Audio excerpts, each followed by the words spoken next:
As I've told a lot of people, anybody who comes to talk to me and gets close to me, I tell them two things. Read a book called The Business at the Speed of Thought by Bill Gates. Learn Neuro Linguistic Programming because it's a phenomenal tool for self-assessment and for communication and for a host of other things, as you will see through the episode. NLP, not to be mistaken with natural language processing, as a lot of techies and computer geeks will think it is. It's not. It's actually Neuro Linguistic Programming. We all have intrinsic programming etched deep within us because of our upbringing, because of our nature. Therefore, we react to certain things. There are certain words that we use, certain phrases that we use, the tone of voice that we use that have a very profound impact on other people. So neuro-linguistic programming is nothing but a means to communicate. And you communicate not just with other people, it's also getting in touch with yourself and understanding yourself. In short, I'll say that it is all about facilitating an outcome, either for yourself or an outcome that you expect from another person. It's got a very deep root in psychology because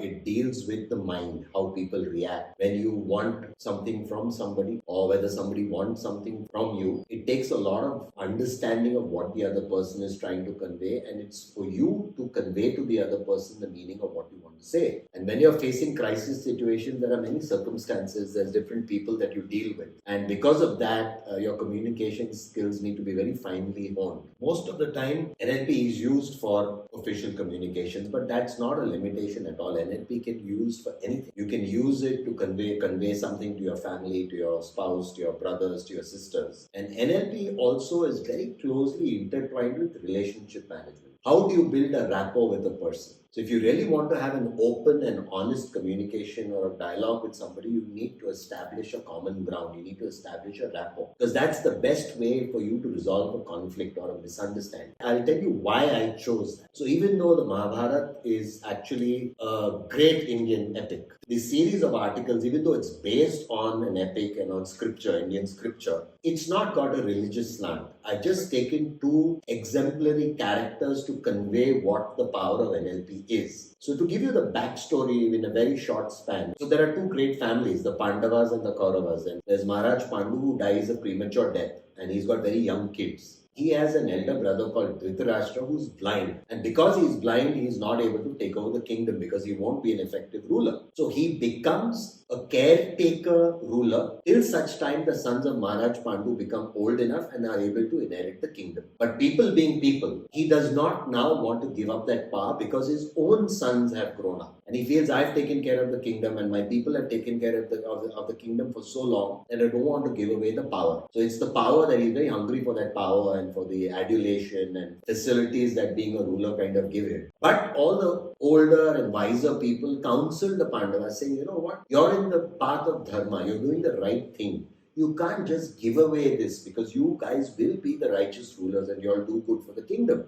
So you've got to fight for your right. And that's the backdrop. So there are two choices. Either they get Krishna's army, which is a huge army and a very mighty army, or then they get Krishna. But because they're so close to Krishna and they know that he's very, very erudite, very wise, they prefer to get Krishna's counsel rather than his army. So they get one man as opposed to an entire army, and Krishna's army goes to the Kauravas. Krishna becomes Arjuna's charioteer. Krishna is not just the charioteer. What is the role of Krishna as a charioteer? His role is to navigate the chariot through the battlefield in such a way that Arjuna is always protected and he doesn't fall into any trouble. So that leaves Arjuna open to fight. If you extrapolate that and you abstract that, so Krishna's role actually is to guide Arjuna through a labyrinth, through a maze. And what is that maze? It's a confusion in Arjuna's mind. Now, why is Arjuna confused? Arjuna is a very learned man. He's the greatest warrior on the face of the planet and he can defeat any army. Now he has a big dilemma on his hands. What is the dilemma? The dilemma is, so because the families were related, certain relatives aligned themselves with Dhritarashtra and certain relatives aligned themselves with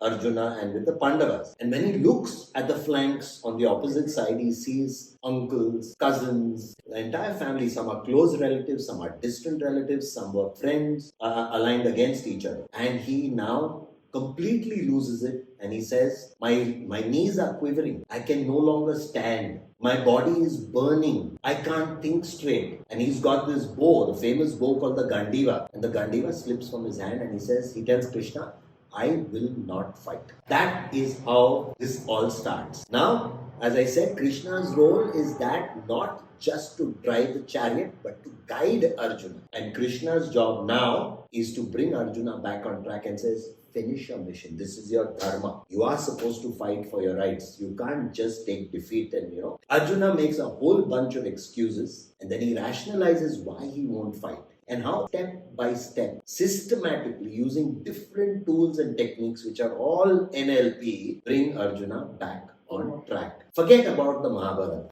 Forget about Arjuna. Forget about Krishna. Now imagine that this company is called Pandava Incorporated. Krishna is the chairman of the company. Arjuna has been hired as the managing director of this company. Now when you're hired into a corporate, you're supposed to do a certain job. Yeah. What is Arjuna's job? Arjuna's job is to go and win the battle, to fight. And he says, I'm not going to fight. Krishna is the chairman of this company and he says, my managing director is saying that I can't do the job that I was hired to do. So now Krishna's job as the chairman, he's got two choices. He can terminate Arjuna and says, take a walk, I'll find somebody else. Or he can now try to get Arjuna back on track. He says, okay, let me see if I can guide him, coax him, cajole him, counsel him, chastise him, scold him, encourage him. All of these are NLP techniques. So he uses perfect NLP techniques to any concept or any practice basically has a certain foundation. So in the case of NLP, there are 4 pillars of NLP. As I said first, NLP is all about facilitating an outcome. So the first pillar is outcome facilitation. You talk to somebody for a particular purpose. Either it's to resolve a conflict, or it's to build a rapport, or it's to build a relationship. So that's the outcome facilitation. The other pillar of NLP is actually observation, and they call it sensory activity. So the whole idea behind that is we have sensory perceptions. So what are sensory perceptions? It's sight, sound, smell, taste. So there's a lot of things you can achieve by observing what the other person is doing, how he's trying to communicate, what is his mood, what are the circumstances, flexibility in behavior. So you see whether the person's going to be very rigid, and that then goes back to things like what are his beliefs, what is he after, how is he going to react. The 4th pillar, which is fundamentally important, is building rapport.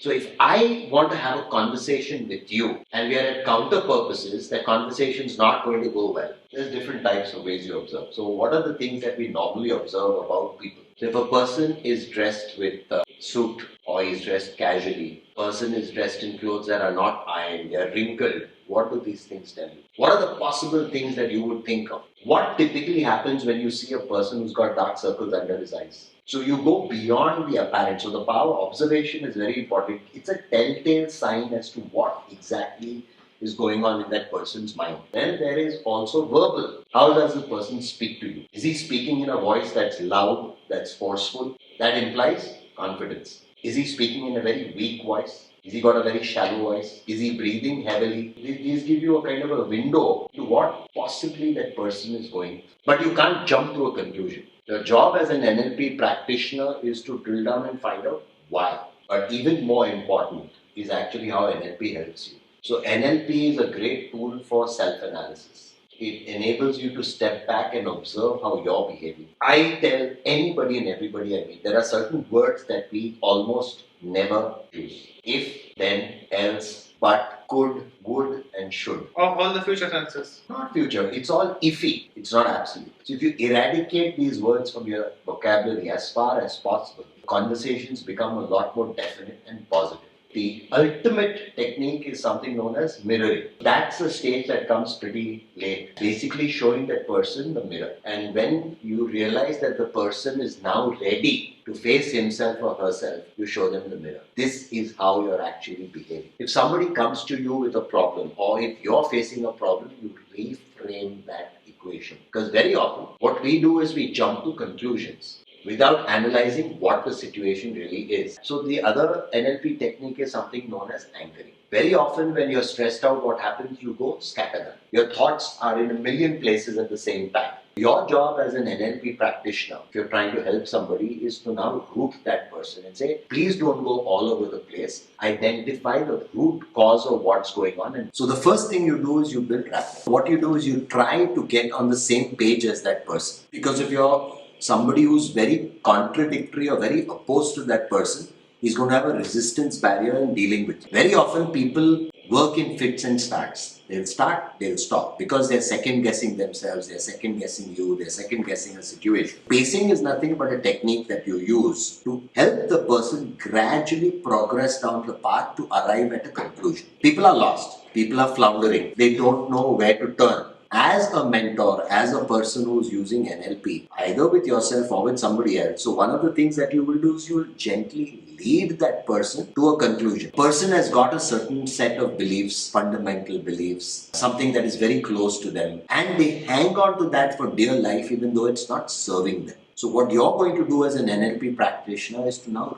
remodel the beliefs. Because now you've built rapport, you've established common ground, you've led him, you've paced him, and now you're in a fundamentally strong position to try to remodel how that person is thinking by making him change his frame of mind. Because if you frame the question properly, the answers will follow through. And once you've remodeled the beliefs and the perceptions, very often we perceive a problem, but it's not actually a problem. It's in our mind that we've created the problem. What you're trying to do is educate a person and build him up to think for himself. So if a person asks you a question, you can give him your opinion based on your observation of that person. This is how you come across. That person may not be that way, but he comes across in a certain manner. So if you're able to guide that person is, when you say these things, this is what you appear like. That is something. So you're not answering the question, you're enabling them to answer the question, giving them a few pointers. What are the sentiments we typically have? Just name a few sentiments out of the top of your head. Hate, love, affection. Sentiments are what? They are triggers. Yeah. They're triggered by something. If somebody speaks very sweetly to you, if somebody speaks in a harsh manner to you. So I'm able to now identify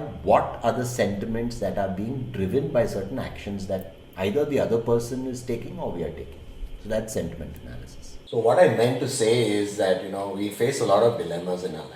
Dilemma basically is a situation where I'm unable to take a decision or I'm unable to act. It could be with a personal relationship, it could be with work. On both sides, there are difficult choices to make. So our mind starts going into a spin or into a tizzy and we are unable to act. We are unable even to think. So there's a whole bunch of choices he needs to make and each one of them has got pros, cons, benefits, drawbacks. And we end up in something known as analysis paralysis. Okay. So you analyze a thing to such an extent where you're unable to take a decision. The reason I'm saying this is because we Indians are very, very weak and we don't know how to draw the line and we don't know how to say no. We'd like to do this, but for fear of, let's say, social ostracization or social opinions, we tend not to do what lies in our heart. NLP sounds, it's a lot of jargon, but it's really very simple. NLP is nothing but going down to the brass tacks. What motivates you? What drives you? You put yourself in the center and you analyze yourself and say, this is what I really want to do. This is who I really am. Everything is made or is destroyed in the mind. Even before you act, it's your nerve centers, it's your neuro system that's actually triggering an action. It's this huge machine. It's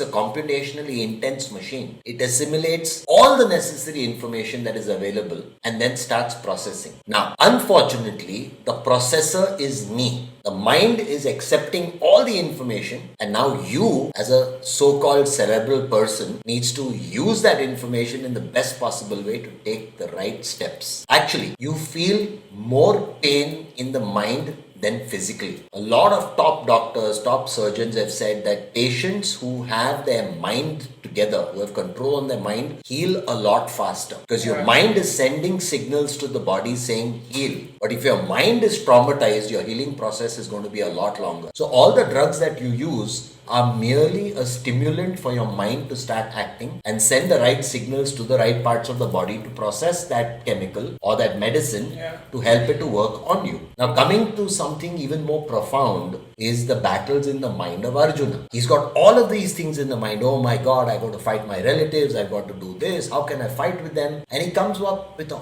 whole bunch of reasons why he should not fight. On the face of it, if you don't go deeper into it, if you don't look at things like dharma or karma or his duty, you will think that he's talking like a nobleman. He's very noble. He's so concerned about people who are in front of him. But three big excuses. One, he says, what's the point of inheriting a kingdom after taking the lives of my relatives? All the money in the world, all the power in the world has no meaning when my relatives are going to be killed at my own hand. By killing all the males in the opposing army, the women and children will be left destitute. They will have no protection. I may be a hero, I may be a great swordsman, I may be a great archer, I may be a great warrior. My name will get tarnished because I've gone and killed so many people who are known to me. And asking for help is the right thing to do. But people even hesitate to do that because they don't want to be embarrassed, they feel awkward, they don't know how to present their problem, they feel that they'll be judged. So there's a lot of things that prevent people from talking. The important thing is, who do you ask for help? You always ask for help from a person A who's more learned than you, who's gone through similar experiences, and who's got the intellectual capability to guide you without judging you. And you don't want the person to direct you. You want the person to tell you how to handle the situation and present all the options available. There's a lot of collaterals available out there. A lot of these collaterals are in our scriptures, our holy books. For example, you take the Quran, you take the Bible, you take the Bhagavad-Gita. It's actually anecdotes and examples of people who have lived in a previous age, who have gone through circumstances much worse than ours, and they have fallen back for guidance to prophets. And in this case, Arjuna goes to Krishna. Now, the mood with which we go to the person for help is extremely important. You don't become subservient to that person, but you go with humility and you present, this is what I'm facing. I've come to you for help. I've come to you for guidance. Please guide me how I should approach this problem or how I can resolve this problem. Now go back to the old days. We lived in what we call joint families. Brothers, sisters, cousins, they all lived together in the same house. And there was always one special aunt or uncle or cousin that we were close to. You found confidence and comfort in talking to that person. Krishna used every possible technique. First, he scolded Arjuna. So he says something which is very, very hard. How has this degrading impotence come upon you? Where has this petty weakness come upon you? Then slowly he changes. So he covers all bases. First he slaps him in the face with this very hard words. Then he says, Arjuna, you're already self-realized. How come you don't see the reality? How come you aren't able to take this decision? Now he's saying that you're a great man. Why are you not able to act? Then he's coaxed him, then he's cajoled him, and then he's praised him. You're the greatest warrior on the face of the planet. Just act. Every so-called logical, frivolous excuse or justification that Arjuna gives, Krishna smashes down. Your end game is to be a righteous ruler, to make sure that the kingdom prospers. So to help us in understanding why Arjuna should have done what he was supposed to do, I'll ask you a question. What is the first duty of a king? Take care of his throne. Because if he doesn't have a throne, he doesn't have a kingdom.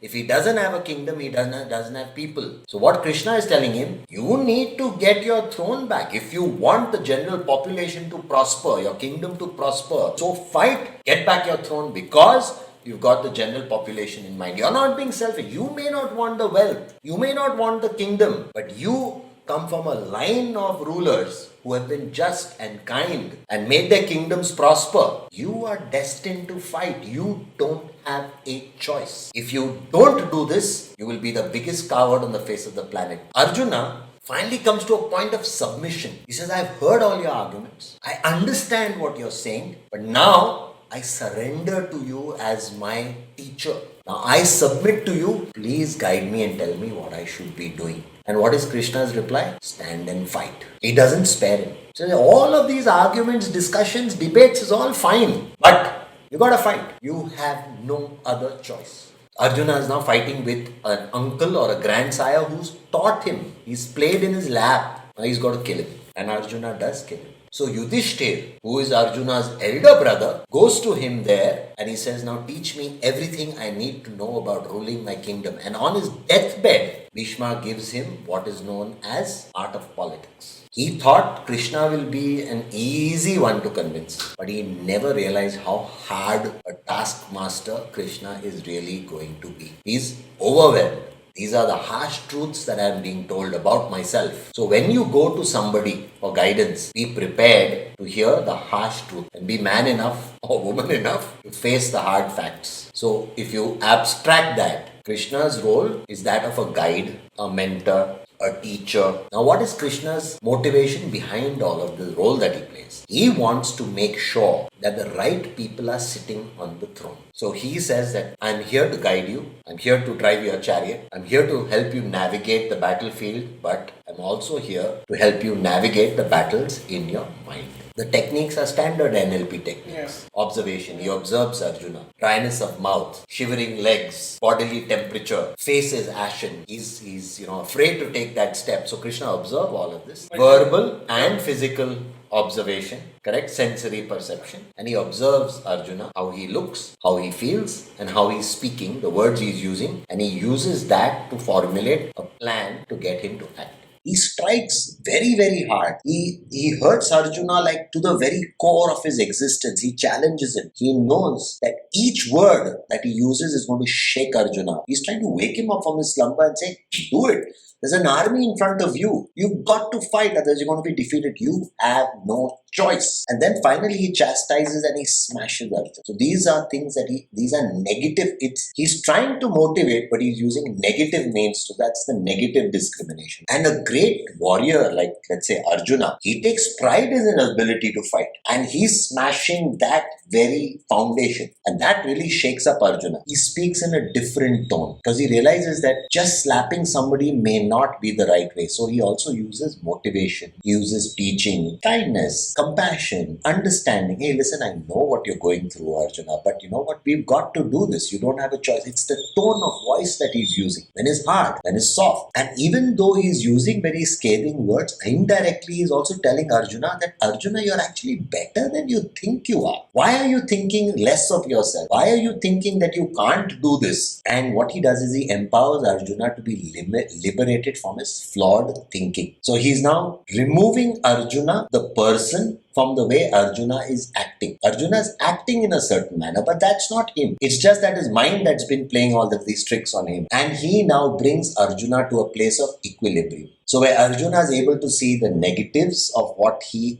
is going to or is not going to do, and he can see the positives of what he is going to do or what he may not do. Positives and the negatives, because both work. But of course, you've got to be very careful when you use the negatives and when you use the positives. When somebody is very, let's say, depressed, you need to gauge the person's inner strength. And if the person doesn't have any inner strength left, then you can't be hitting that person because the person's already fallen down. He's never going to get back up. Your job is to pick that guy up and then use a certain different method to get him to come back to what he's supposed to do. Every word we use has got tremendous significance. Every word can be interpreted in a certain way. So what's really happening is that I'm using those words to trigger an emotion or trigger an action from the other person. So that's why these words are so important. Also, it depends on the circumstances. It also depends on the situation. Under some situations, certain words may have a different meaning, and under different situations, a word you may interpret it differently because your frame of mind is such. Because whatever input you receive, you're going to interpret it in a different way based on how you are feeling internally and how you process that information. Neuro Linguistic Programming applies to anybody from all ages, all age groups, all circumstances, all walks of life. So one of the primary reasons why elders and why youngsters can't be in sync is because there's a gap in communication. Because the elders refuse to understand or cannot understand the point of view of their kids. And the kids can't understand the point of view of the elders. Elders in our family, even if there is a communication gap,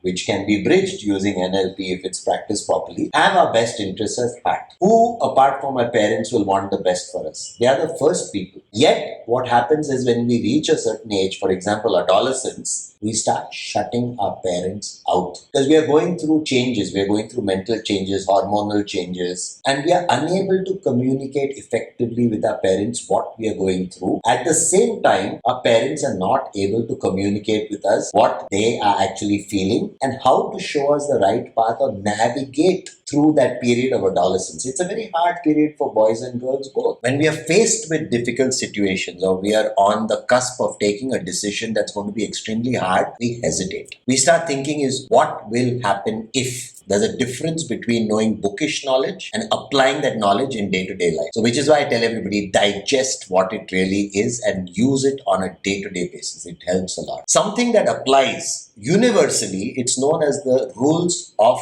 abstraction. A concept that you use in personal life can be picked up, modified very slightly and used in a work environment. And something that you use in a work environment can be modified very slightly and used in a personal situation too. When your mind is weak and you're unable to do something, as a natural tendency, what do? We cover up our weakness. Very few of us are able to go public and say, this is my weak spot, I need to work through this. Or you take counsel or coaching to help you through that weakness. We don't even want to accept it for ourselves, internalize it. So what do? We make all kinds of excuses to say why we are unable to achieve or why we are weak in that particular aspect. When we repeat this constantly in our mind, we run these excuses constantly in our mind, we then start developing rationalizations. Oh, I couldn't do this because of 1, 2, 3, 4, 5. And we develop all those excuses. It goes from weakness, it goes to excuses, it goes to justifying why we are not happy. First we are weak, we realize we don't like to look at ourselves in the mirror, and because we don't like what we see in the mirror, we try to cover that up. We build this facade around ourselves because the best way to convince somebody else is to convince yourself first. And because you convinced yourself so deeply, it becomes a little easier for you to tell that lie that you're telling yourself to other people and make yourself believe that it's now become the truth, which is the coward's way of dealing with. Because you're not actually overcoming the problem, you're actually now perpetuating the problem. It's more difficult to go through the hard path, so you try to go around it, but to avoid taking that hard step or the harsh decision. When you enter a place or you're presenting in a forum, there are a few things that immediately make people averse to you. One of them is how you look. All of these things put together build you into a presentable and an acceptable package. NLP in a nutshell is tools, techniques that you learn, but that's not the end of it. You're not just learning it for bookish knowledge. You're learning it with the objective of using it in your day-to-day life. So it's a means to an end. What's the end? Powerful communication, the power of self-analysis, the power of observing somebody's behavior, the power of talking to a person based on his mood, based on his needs. Way back, men would never wear pink because it was viewed as feminine. Men with beards and men without beards. Men with mustaches, men without mustaches. If you go back in the day, a mard was viewed to be a man who had a mustache. But that's a stereotype. It's not necessarily true. Just because he has a mustache, he's a man. It's an external facade. If you look at it theoretically, it's difficult. But if you really step back and try to understand what your words are actually conveying, it's very easy to do. But if you internalize and understand how you feel and how another person feels, it's very easy to practice. It's not difficult. Unfortunately, it's an undiscovered art, and that's why I'm trying to popularize. As I've told you, if anybody comes to my desk, anybody comes to me for advice, anybody comes to me with mentoring, I tell them two things. I read a book, Business at the Speed of Thought by Bill Gates, and the other one is learn Neuro Linguistic Programming. These are the two takeaways. Anybody comes to me, this is what I tell.